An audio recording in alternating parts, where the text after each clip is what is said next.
आज जारी हो सकती है बीजेपी की दूसरी लिस्ट। पहली लिस्ट में 67 उम्मीदवारों की घोषणा कर चुकी है बीजेपी। हरियाणा में आज मेगा नॉमिनेशन दिन।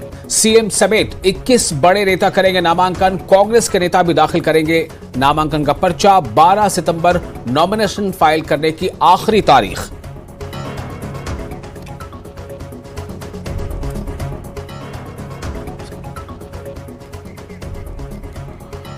और पीडीपी ने भी एक और लिस्ट जारी की है और इस लिस्ट में 4 उम्मीदवारों के नामों का पीडीपी ने किया है ऐलान।